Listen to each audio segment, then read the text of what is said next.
শোনানো হয়। সুজনস স্টোরিতে সবাইকে স্বাগত। আশা করি আপনারা সবাই ভালো আছেন। আজকে আপনাদের সাথে খুবই মজার একটি ঘটনা নিয়ে হাজির হয়েছি এবং গল্পটা সত্য ঘটনা অবলম্বনে আপনাদের সাথে বলতে চলেছি। আশা করি অনেক ভালো লাগবে। চলুন শুরু করা যাক। অনেক দিন আগের কথা, আমি মনে হয় তখন ক্লাস 5-এ ছিলাম যখন সেই ঘটনাটি ঘটেছিল।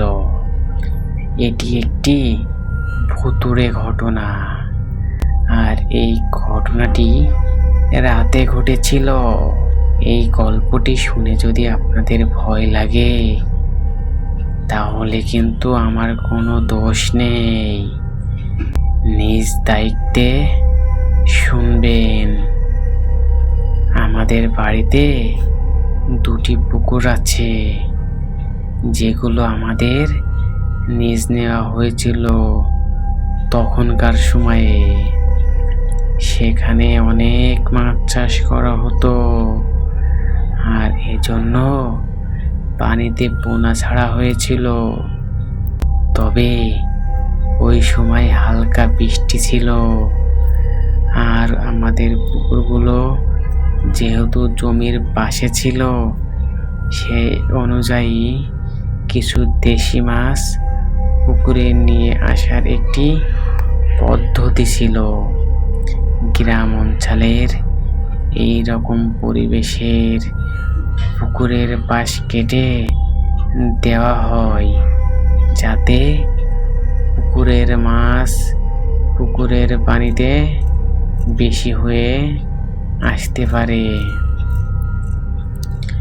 আর পানি যাওয়ার কারণে জমির মাঝে থাকা মাছগুলো পুকুরে আসতে শুরু করে। এইভাবে দেশীয় মাছ পুকুরে আনা হয়।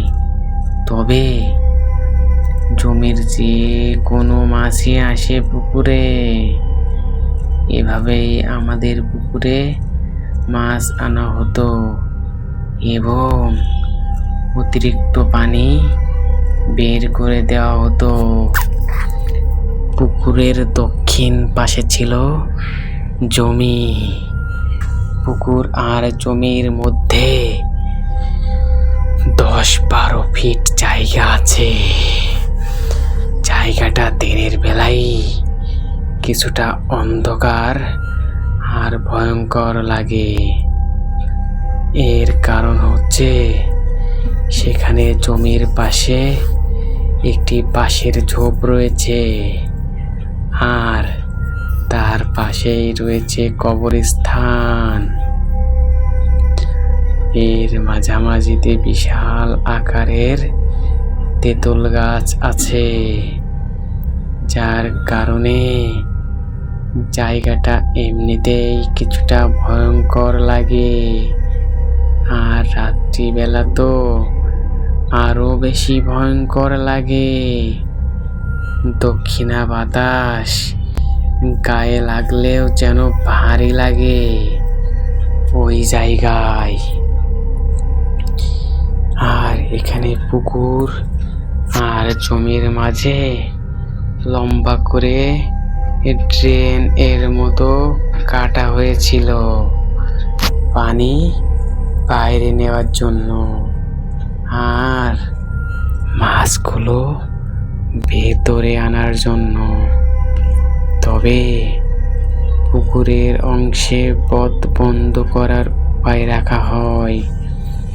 যাই হোক, সন্ধ্যাবেলা আব্বু আর আমার এক কাকা গিয়ে পুকুরের পথ খুলে পানি বের হওয়ার জায়গা করে দিয়েছিল। কারণ সেদিন কিছুটা বৃষ্টি হয়েছিল। রাত 11টার দিকে পানির পথ বন্ধ করার জন্য আব্বু যাচ্ছিল একা। তখন আমি বললাম, আমিও যাব আজকে। আর যেহেতু আব্বুর মাঝে মধ্যে সেখান থেকে কিছু মাছ নিয়ে আসতো সন্ধ্যায়, সেই হিসেবে আমি ভাবলাম আমিও দেখবো কি করে মাছগুলো ধরে। যাই হোক, আমি আব্বুর সাথে গেলাম। প্রথমে পুকুরের সিঁড়িতে দেখলাম কিছু কুচো চিংড়ি পাশে বসে আছে।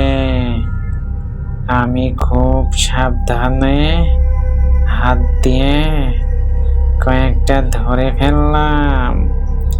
তখন আব্বু বলল ছেড়ে দিতে, তাই ছেড়ে দিলাম। সেখানে যাওয়ার পরে আমি লাইট ধরে দাঁড়িয়ে আছি।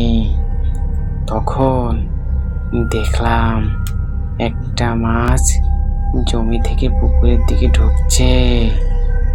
তখন আমি আব্বুকে বললাম আমি মাছটি ধরবো। তখন আব্বু বলল, পারবে তুমি? তুমি তো ছেলে, ছোট, তুমি কিভাবে ধরবে? আমি বললাম আমি চেষ্টা করে দেখি। এটি যখন পুকুরের কাছাকাছি চলে আসে এবং জালে আটকা গেল, তখন আমি মাছটি ধরে ফেললাম। 2 মিনিটের মতো এটি হাতে ধরে রেখেছিলাম। মাছটি নিয়ে আমি পানি থেকে অনেকটা দূরে দাঁড়িয়েছিলাম, যাতে হঠাৎ করে মাছটি আমার হাত থেকে পিছলে মাটিতে পড়ে যায়।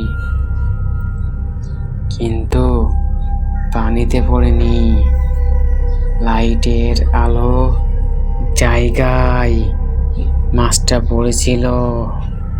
কিন্তু এরপর তাকে আর দেখা যায়নি। তখন আমি কিছুটা ঘাবড়ে গেলাম। বারবার এদিক সেদিক খুঁজতে থাকলাম।